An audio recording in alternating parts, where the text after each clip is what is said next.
আর কিছুতে মিলুক না মিলুক আমাদের বর বউ দুজনের মধ্যে একটা জিনিস মিল আছে, সেটা হলো আমরা খেতেই খুব ভালোবাসি দুজনে। তাই অনেক দিন কোথাও খাওয়া দাওয়া করতে যাওয়া হচ্ছে না, যেহেতু রোজার মাস ছিল। তারপরও আজ গেলাম, আর মেয়েও একটু বাইরে বেরোতে চাচ্ছিল। যেহেতু রোজার মাস তেমন মানুষ ছিল না, আর আমরা থাকি পর্যটক এলাকায় খাগড়াছড়িতে। এখানে সব সময় হোটেল রেস্টুরেন্টগুলোতে পর্যটকে ভর্তি থাকে। এখন রোজার মাস তাই তেমন ছিল না। আর ওরা বাপ বেটি খেয়েছে কাচ্চি, আমি খেয়েছি মোরগ পোলাও।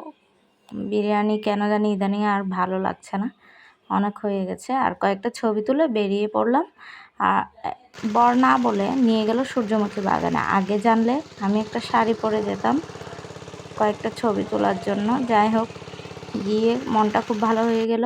আর এন্ট্রি ফি ঢুকতে জনপ্রতি 20 টাকা করে নিয়েছে, বাচ্চাদের জন্য ফ্রি।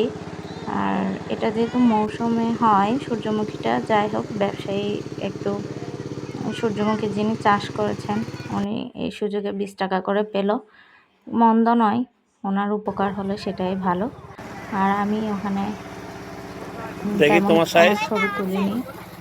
আমার অনেক রোদ, আর মুখটা দেখবেন কতটা কালো হয়ে গেছে, একটু রোদে গেলেই আমার অবস্থা বাজে হয়ে যায়। কিন্তু আমার মেয়ে খুব খুশি। আর ওর সাইজের সূর্যমুখী গাছগুলো খুঁজে খুঁজে ফটোশ্যুট করছিল। এইদিকে ধান আর ভুট্টার বীজ বপন করে চাষ হচ্ছিল। এই যে ওর সাইজের গাছগুলো খুঁজে পেয়েছে। সূর্যমুখীটাকে ধরো। এবার সূর্যমুখীর পাশেই নদীর পাড়, জায়গাটার নাম বটতল। ওখানে আমরা আগে প্রায় যেতাম, আজ কয়েক মাস হলো যাওয়া হচ্ছে না। আর এখানে এখন দোকান তুলে ব্যবসা কেন্দ্র হয়ে যাচ্ছে।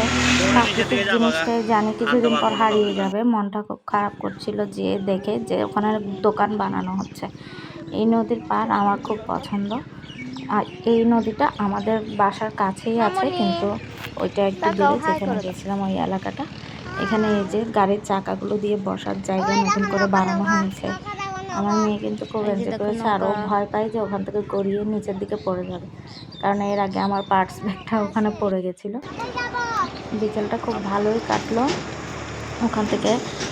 মেয়ে যখনই বললো যে চলো মা চলো, আমরাও চট করে দেরি না করে বেরিয়ে পড়লাম বাসার উদ্দেশ্যে। আজকের মতো এখানেই। ভালো থাকবেন সবাই, টাটা।